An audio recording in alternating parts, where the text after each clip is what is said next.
Hey guys, happy Monday. Now I know Mondays can suck, but hopefully this review will make it a little bit better for you. I really wanted to do Star Wars The Force Awakens today, but I figured since it's already in my April monthly picks, I'd put it on hold for now. So I'm going to instead do one of my favorite films of 2016 and do Deadpool. This film was directed by Tim Miller and stars Ryan Reynolds as the Merc with a Mouth. So this film goes back and forth between present day and flashbacks. But I'm going to do the linear version so it can kind of save time and so we can get a better understanding of what's happening in this film. This film is about Wade Wilson, a mercenary who falls in love with an escort named Vanessa.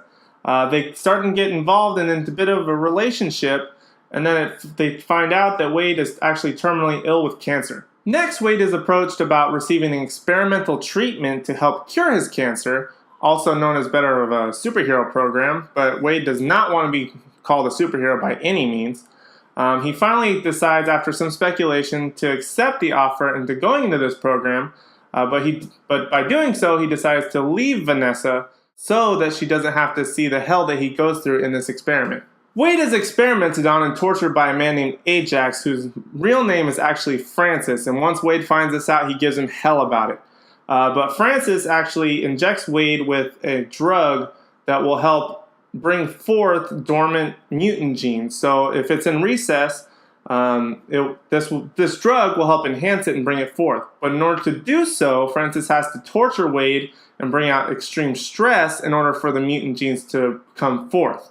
He finally gets it done after putting him in a chamber that makes him not be able to breathe. It keeps him in a state of constant flux between being able to breathe and not being able to breathe.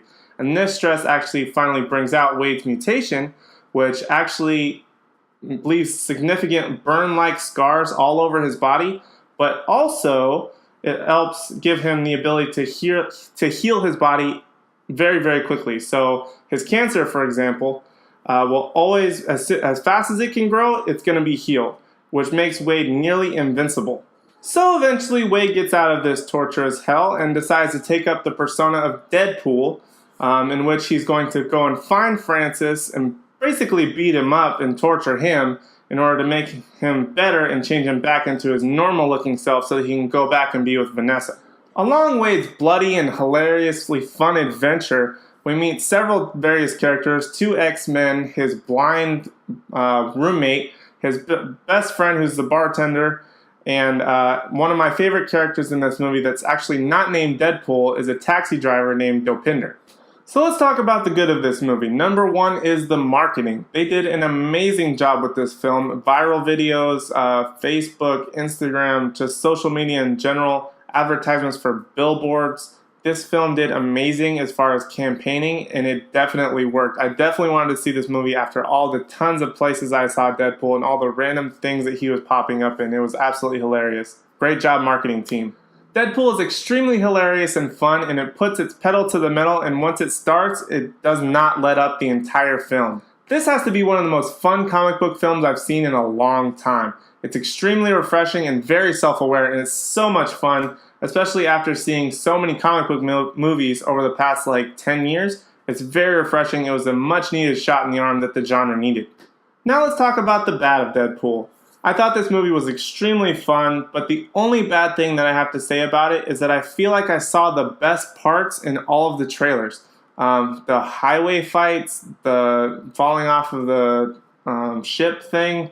Some of the jokes were in there, not all of them, because it's an R-rated film. They couldn't put all of the jokes in the trailers.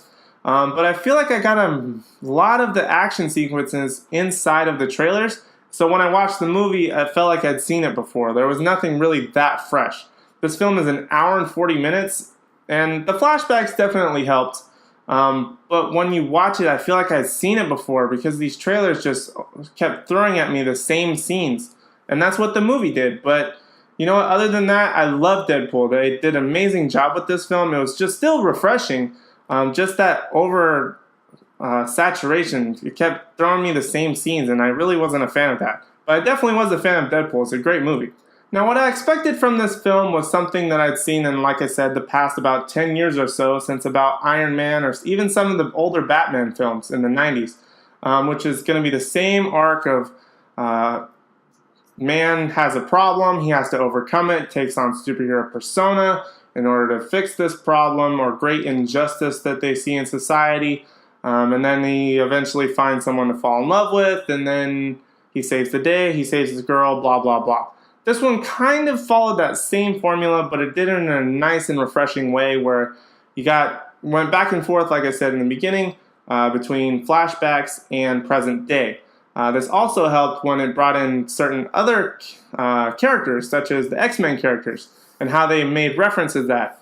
All of the fourth wall breaks, that was a great, great concept from the Deadpool comics that they brought along, and it really helped make the whole film much more refreshing than seeing that same arc of man has problem, man takes up persona, man fixes problem, end credits. This one did that similarly, but it also did it in a very refreshing way, which is actually really, really nice. I appreciated it very much. Also, what I liked about this film was that it was a true standalone film. They weren't trying to set up a whole universe, they weren't trying to set up a whole world. Yes, they included some of the things like a few X-Men characters and threw a few jokes at them, but they weren't trying to set up this big grand universe. And what the studio did with this is they gave them some freedom to make this movie so that if it was successful, they could eventually set up sequels, which of course it was successful, so we're going to get Deadpool 2. But they also left room that if it wasn't so successful, that they weren't going to have to keep it going, that it was going to be very self-contained. We see the story of Wade Wilson, how he becomes Deadpool, and that's very self-contained. There's not trying to say, we're going to have Deadpool 2, we're going to leave a cliffhanger. They didn't do that, which was actually really nice. I can watch this film and not be like, okay, now I have to pop in the next one. I don't have to do that. I can just watch this film and have a great time, and that's exactly what they made this film for, and it was very successful. It was so much fun, and I had a blast with this movie. Overall, I have to give this movie an A. It felt very fresh, the humor was there, and I didn't feel like there was any drag at any point in this movie. Where there was action, there was definitely action. Where there was humor, there was humor. When they needed to set up a certain scenario, they set it up very well, and it very much incorporated with what was happening in the present as well as what was happening in the past. So they did a really good job of mixing all of these different ingredients and making this perfect movie. And like I said before, this was such a refreshing film to see. It gave the shot into the arm that the genre of superhero movies needed.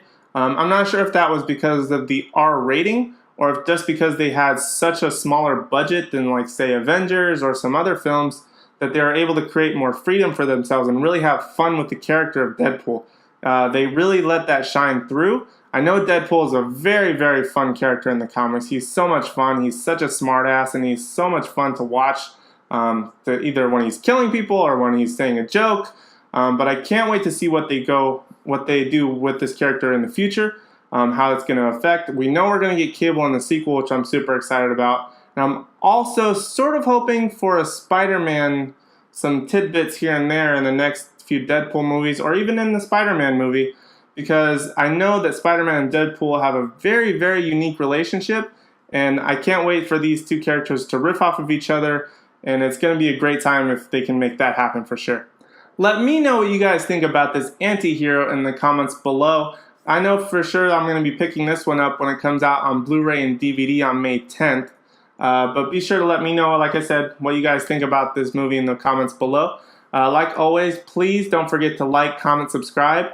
And also, please share my videos. Please share it with everyone you know. Friends, family, everyone.